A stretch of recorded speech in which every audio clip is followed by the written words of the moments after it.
أعوذ بالله من الشيطان الرجيم بسم الله الرحمن الرحيم رب اشرح لي صدري ويسر لي أمري واحلل عقدة من لساني يفقه قولي ربي زدني علما ربي زدني علما ربي زدني علما. அல்ஹம்துலில்லாஹ். இன்றைக்கி நம்மளுடைய 17வது கிளாஸு அட்டென்ட் பண்ணியிருக்கிறோம். இந்த கிளாஸில் நம்ம என்ன பார்க்க போகிறோன்னா, இதுவரையில் நம்ம பார்த்தது நம்ம இந்த வகுப்பு நம்மளுக்கு ஆன்மீக மாற்றத்துக்காண்டி ரொம்ப பயனுள்ள வகுப்புங்கிறத இதுவரையிலும் நம்ம பார்த்துருக்கோம். குரானிய மனிதராக நம்ம மாறணும்னு சொன்னால் நம்ம முதல்ல குரானை படிக்கணும், அதை விளங்கணும், அதை செயல்படுத்தணும். அதுக்கு பிறகு பிறருக்கு எடுத்து சொல்லணும். இப்போ சஹாபாக்களுடைய காலத்தில் நம்ம எடுத்து பார்த்தோன்னா நபித்தோழர்கள்லாம் எப்படி இருந்தாங்க. அவங்களாம் இந்த குரானை எந்த அளவுக்கு நெருங்கி இருந்தாங்கன்னு சொன்னால், ஒரு குரானுடைய வசனத்தை அவங்க படிப்பாங்க. அதை படித்து அதை அவங்க புரிஞ்சு அதை அவங்க செயல்படுத்துறதுக்கு முயற்சி பண்ணுவாங்க. அதை செயல்படுத்தினதுக்கு பிறகு தான் அதை பிறருக்கு போய் சொல்லுவாங்க. அதுக்கு அடுத்தது அவங்க அடுத்த வசனத்துக்கு போவாங்க. இப்படி ஒரு வசனமாக அவங்க அணுகுனாங்க. எல்லாவற்றையும் நம்ம ஒரே அடியாக நம்ம செய்கிறதும் கஷ்டம் தானே. அதே சமயத்தில் நம்ம செய்யாத ஒரு விஷயத்தை போய் பிறருக்கு போய் எடுத்து சொல்கிறதும் அது ஒரு பாவத்தில் போய் முடிச்சிடும். அது நம்ம முதல்ல செய்யணும், அதுக்கு பிறகு சொல்லணும். இப்போ நபித்தோழர்கள்லாம் அப்படி தான் இருந்தாங்க. அந்த மனப்பக்குவத்தை நம்மளும் கொண்டுட்டு வரணும். அதாவது நம்ம செய்யாத ஒன்று போய் பிறருக்கு நம்ம சொல்ல முடியாது. அதனால் இந்த குரானிய மனிதராக நம்ம மாறணும்னு சொன்னால் நம்ம எல்லாவற்றையும் உள்வாங்கணும். குரான் சொல்லக்கூடிய விஷயங்கள்லாம் உள்வாங்கிட்டு அது பிறருக்கு நம்ம செயல்படுத்திட்டு தான் பிறருக்கு போய் எடுத்து சொல்லணும். நபித்தோழர்கள் எப்படி இருந்தாங்களோ அவங்க ரொம்ப இருந்தாங்க. அந்த அளவுக்கு நம்மளால் இருக்க முடியுமான்னு நமக்கு சொல்ல முடியாது. ஆனால் அந்த அந்த அந்த ஒரு எக்ஸாம்பிளை நம்ம ஓரளவு ஃபாலோ பண்ணணும் இன்ஷா அல்லாஹ்.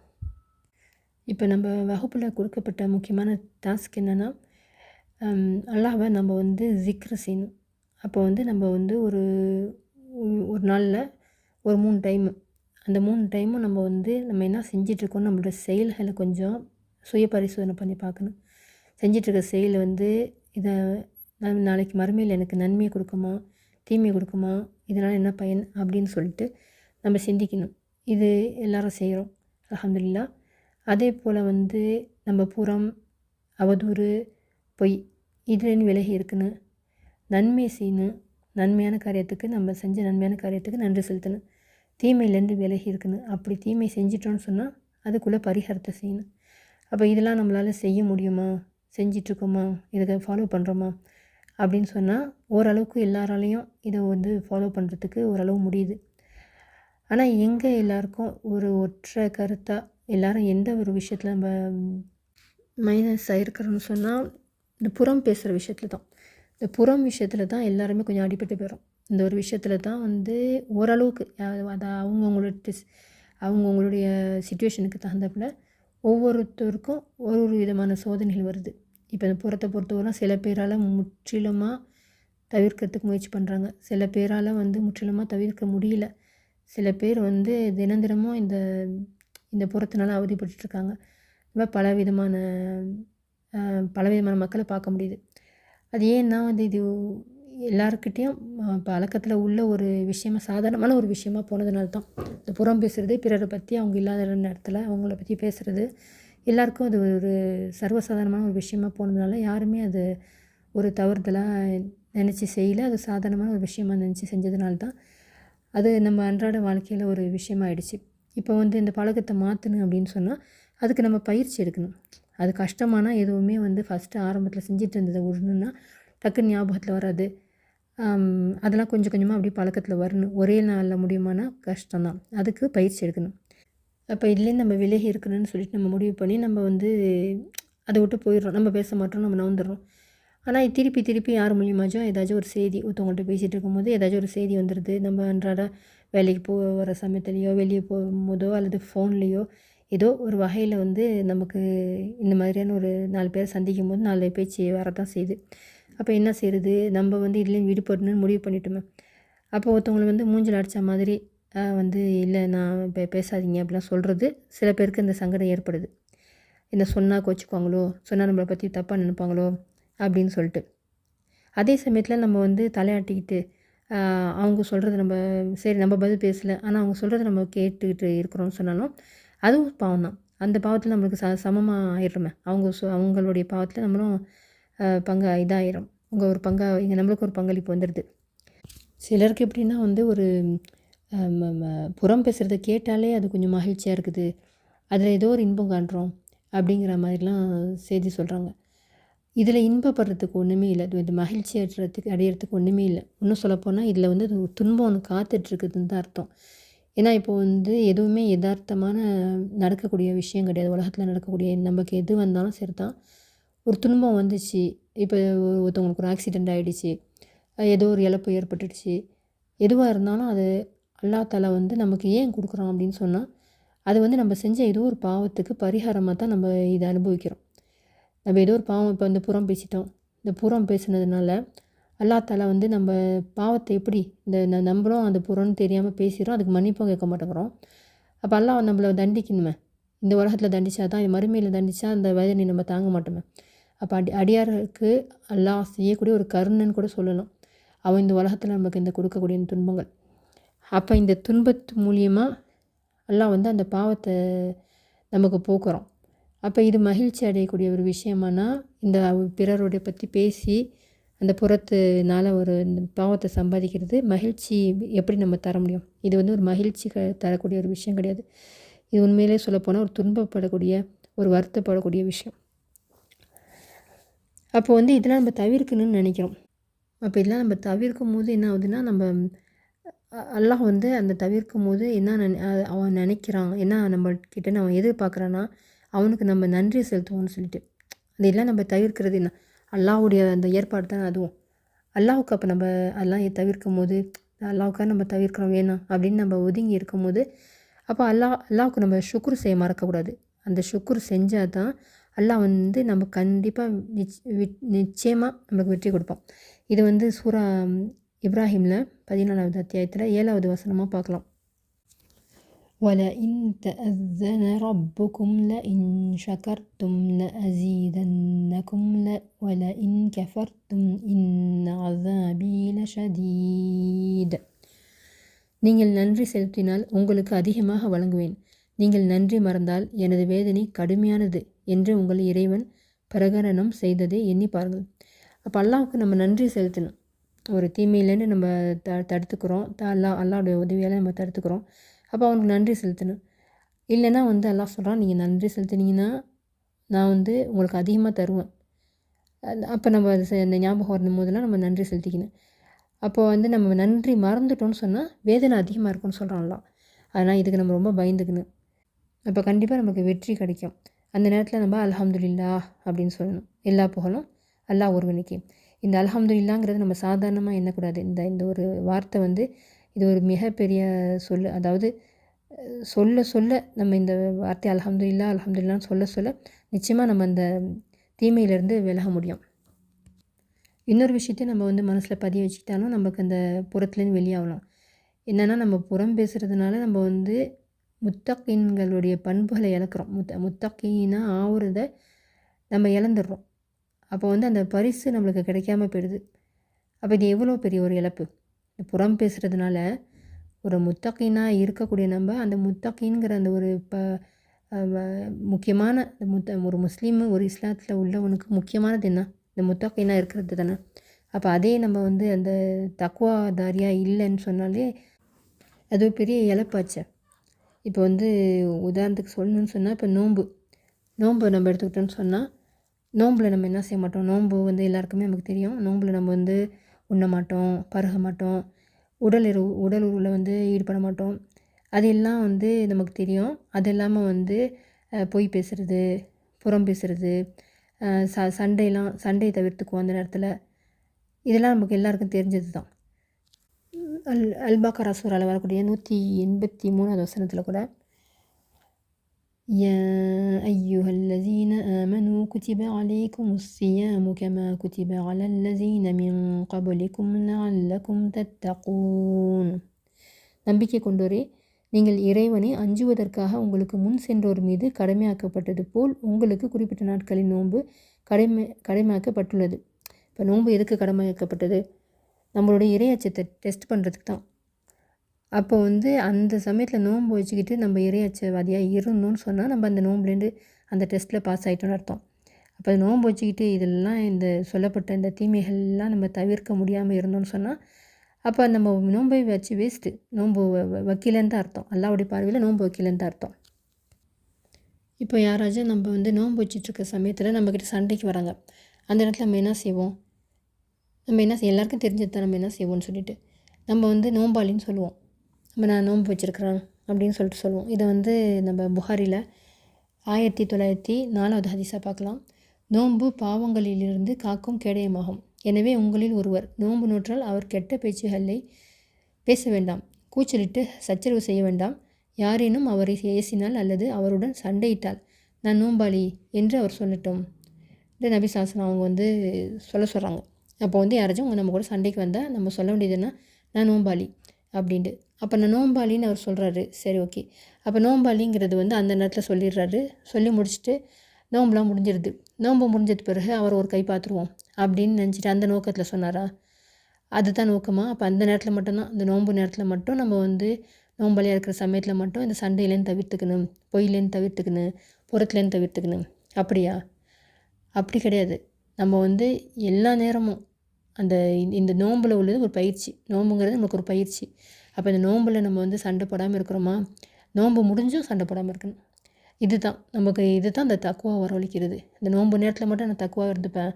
இந்த நோம்புங்கிறது நம்மளுக்கு ஒரு பயிற்சி தான். இது தக்குவா நம்ம முத்தக்கின்னா ஆகிறதுக்கு இது ஒரு பெரிய பயிற்சி, இந்த நோம்புங்கிறது.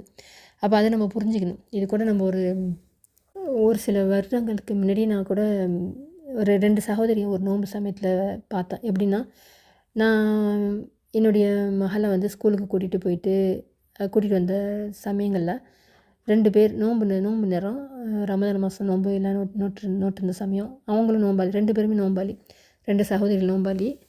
நோன்பு வச்சுட்டு அவங்க பிள்ளைங்கள ஸ்கூலில் கூப்பிட்றதுக்கு வராங்க. வர சமயத்தில் அவங்க காரில் வந்தாங்க போல இருக்குது. 2 சகோதரிகளும் காரில் வராங்க. காரில் வந்தால் ஒரு சகோதரி வந்து அவங்க போட்டிருக்க அந்த காரை வந்து ஒழுங்கான முறையில் அவங்க பார்க் பண்ணலங்கவும் பின்னால் வந்தவங்களுக்கு அது இடைஞ்சலாக இருந்திருக்கு. அதை ஏதோ இவங்க சொல்லியிருக்காங்க போல இருக்குது. 2 பேருக்கும் அப்படியே இப்போ அது கொஞ்சம் பிரச்சனையாக போயிடுச்சு. அவங்களுடைய உரையாடல அது பிரச்சனையாக போய் ஒருத்தருக்கு கூச்சலிட்டு பேச ஆரம்பிச்சிட்டாங்க.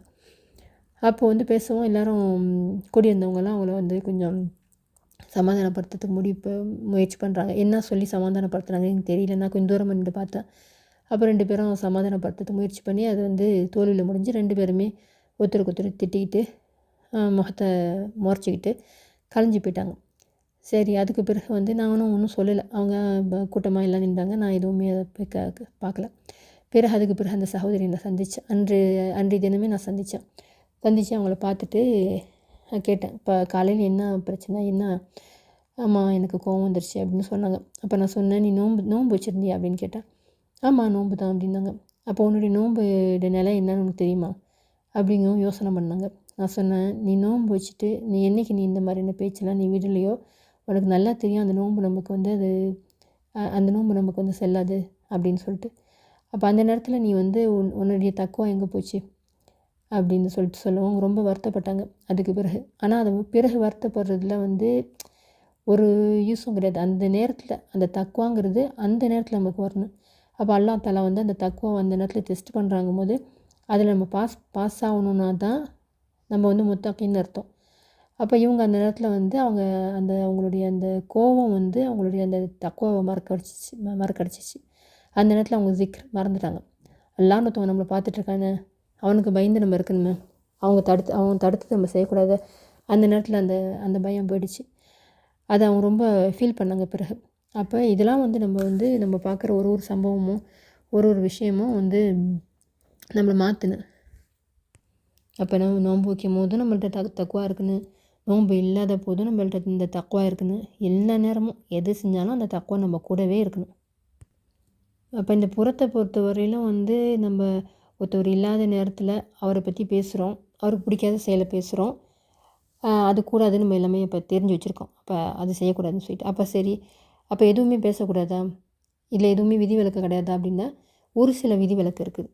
இப்போ வந்து ஒருத்தவங்களை பற்றி நம்ம பேசுகிறோம் அப்படின்னு சொன்னால் அதில் வந்து ஏதாவது ஒரு சீர்திருத்தம் வேணும். ஒருத்த ஒருத்தர் இல்லை, நம்ம பார்க்குற ஒருத்தர் பார்க்குறோம், ஒரு பையனை பார்க்குறோம். அந்த பையன் வந்து செஞ்சிட்ருக்க செயல் சரியில்லை. அப்போ அந்த செயலை வந்து நம்ம திருத்தணுங்கிற அந்த நோக்கம் நம்மளுக்கு இருக்குது. இது கெட்ட சிந்தனை கிடையாது, திருத்தணுங்கிற நோக்கம் இருக்குது. இப்போ அந்த பையன் வந்து ஒரு வயசு பையன் ஒரு வயசு பொண்ணு கூட பேசிகிட்டு இருக்கான். அவங்களுக்குள்ளாக வந்து ஒரு உறவுகள்லாம் பார்த்தா வேறு மாதிரி தெரியுது, நம்ம கண்ணுக்கு தெரியுது. சரி இது தப்பாக போயிட்டுருக்க, நம்ம வந்து இதை அவங்களுடைய பெற்றோர்கள்ட்ட சொன்னால் தான் இதில் வந்து அவங்க கொஞ்சம் அறிவுரை சொல்லுவாங்க அந்த பையனுக்கு. இது இப்படியே விட்டுட்டா அது விபரீதமாக போயிடும் அப்படின்னு நினச்சி நம்ம போய் அந்த பேரண்ட்ஸை பார்த்து, இந்த மாதிரி உங்கள் பையனை அங்கே பார்த்தேன், ஒரு பொண்ணு கூட பேசிகிட்ருக்கான், சரியாக படல, நீங்கள் என்ன இதுன்னு பாருங்கள் அப்படின்னு சொல்கிறோம். இது அந்த பையனுக்கு பின்னால் தான் நம்ம பேசியிருக்கிறோம். அவனை பற்றி தான் இப்போ அது புறத்தில் சேரும், அது புறம் தான். ஆனால் வந்து இந்த புறம் வந்து அனுமதிக்கப்பட்ட புறம். ஏன்னு கேட்டால் இது வந்து அந்த பெற்றோர்களுக்கு ஒரு விழிப்புணர்வு வரணுமே. அவனை பற்றி அவங்களுக்கு தெரியல, நம்ம சொன்னால் தான் யாராச்சும் ஒருத்தவங்க சொன்னால் தான் தெரியும். அப்போ நான் என் கண்ணால் பார்த்துட்டு அது சும்மா நான் போயிட்டேன்னா ஒரு தீமையை தடுக்காமல் போகிற மாதிரி போயிடுவேன். அப்போ இது ஒரு நன்மையான விஷயம் தானே. பின்ன சொல்கிறதுனால அந்த பேரண்ட்ஸ் பார்ப்பாங்க, அதை கண்காணிப்பாங்க, அது என்னான்னு சொல்லிட்டு அது விபரீதம் நடக்காமல் பார்ப்பாங்க. பல விஷயங்கள் இருக்குல்ல இதுக்குள்ளே. அதனால் இதை வந்து நம்ம வந்து ஒரு புறத்தில் சேர்க்க முடியாது. அப்போ சில பேர்கிட்ட நம்ம வந்து இந்த புறம் சம்மந்தமாக பேசுகிறது கொஞ்சம் இலகுவாக பேசிடுறோம். சில பேர்கிட்ட வந்து நம்ம தவிர்த்துக்கிறது கொஞ்சம் கஷ்டமாக இருக்குது. அது எல்லாருமே அந்த சோதனைகளை சந்திக்க தான் செய்கிறோம். அப்போ என்ன பண்ணுறது? இப்போ நம்ம ஒரு கணவர் ஒரு தவறு செய்கிறாரு அப்படின்னா ஓரளவு நம்மளால் வந்து பேசுகிறாரு, அது பேசக்கூடாது பேச்சை பேசுகிறாரு, நம்ம உடனே வந்து சுதாரிச்சுக்கிட்டு வேணாம் இந்த பேச்செல்லாம் வேணாமா, வேறு பேச்சுக்கு போயிடுவோம் அப்படின்னு சொல்லலாம். பிள்ளைங்க ஏதாச்சும் அந்த மாதிரி இதை பற்றியாச்சும் வெளி செய்தியை வீட்டுக்கு கொண்டு வந்துச்சுன்னா நம்ம சொல்லலாம், வேணாம் இந்த செய்திலாம் பேசக்கூடாது அப்படின்னு சொல்லி அவங்களுக்கு புரிய வைக்கலாம். இதே வந்து கொஞ்சம் பெரியவங்க அல்லது வந்து கொஞ்சம் ரொம்ப நெருங்கின உறவுக்காரங்க அவங்களுக்கெல்லாம் சொல்கிறதுக்கு சில சமயத்தில் தயக்கம் ஏற்படலாம். ஆனால் நம்ம பொதுவாக நல்ல விஷயத்த சொல்கிறதுக்கு நம்ம வயசோ இல்லை எதுக்கோ நம்ம பயப்பட தேவை கிடையாது. நம்ம வந்து சொல்லுன்னு அந்த விஷயம் நமக்கு வந்து நன்மை தான், நம்ம வேலை பாதிக்குது, அவங்க பேசக்கூடிய புறத்தை நம்ம கேட்டுட்டு இருந்தால் நம்ம பாதிக்குதுன்னா கண்டிப்பாக அதை நம்ம வாய் திறந்து சொல்ல தான் வேணும். இந்த நேரத்தில் நம்ம வந்து சங்கஜப்படக்கூடாது. அதே மாதிரி சுற்றி வரோம். நம்ம இந்த புறத்துலேருந்து இங்கே தப்பிச்சிக்கிட்டு வேணாம் இந்த இடத்துல வேணாம் நம்ம இதை அவாய்ட் பண்ணுவோம்னு சொல்லிட்டு வேறு எங்கேயாச்சும் போனோன்னா அங்கேயும் அதே நிலைமை தான். அதை விட்டுட்டு வேறு எங்கேயாச்சும் போனோன்னா இங்கேயும் அதே நிலைமைன்னா அப்போ நம்மளால் வந்து அது சொல்கிறது மட்டும்தான். அந்த சீர்திருத்த வேலையை நம்ம செய்யாமல் அவங்க கூட பழக முடியுமானா முடியாது. அப்போ இது பரப்பணும். இந்த புறத்தை பற்றி நம்ம ஒரு விழிப்புணர்வை கொண்டுட்டு வந்து இது பேசக்கூடாது, இதெல்லாம் புறத்தில் செய்கிறோங்கிறத அவங்களுக்கு நம்ம விளங்க வைக்கணும். இப்போ அதிகமாக இந்த ஃபோன் பேசும்போது தான் இந்த புறத்துக்கு அதிகமான வேலை இருக்கும். ஒருத்தவங்களை நலம் விசாரிக்கிறது தான் அடிப்போம், ஒரு நல்ல நோக்கத்தில் அடிப்போம், நலம் விசாரிக்க அடிப்போம். இப்படியே பெண்களை சொல்ல தேவையில்லை, பெண்கள்லாம் அதிக நேரம் பேசக்கூடாது. இப்போ வேலை செஞ்சுட்டே பேசுவோம், வேலை செஞ்சுட்டே பேசிகிட்டு இருக்கும்போது இந்த ஃபோனில் வந்து ஃபஸ்ட்டு நலம் விசாரிப்போம், பிள்ளைங்களை பற்றி பேசுவோம், படிப்பை பற்றி பேசுவோம், சமையலை பற்றி பேசுவோம். திடீர்னு பார்த்தா ஏதாச்சும் எங்கேயாச்சும் ஷைத்தான் எங்கேயாச்சும் கொண்டு போயிடும். அப்போ அதுக்கு நம்ம இடம் கொடுக்காத அளவுக்கு நம்ம அந்த இப்போ நிறையா சகோதரர்கள் கூட இந்த ஃபோன்லாம் கொஞ்சம் தவிர்த்துக்கிறோம் அப்படிங்கிற மாதிரியா செய்தி சொல்கிறாங்க. நல்ல விஷயம்.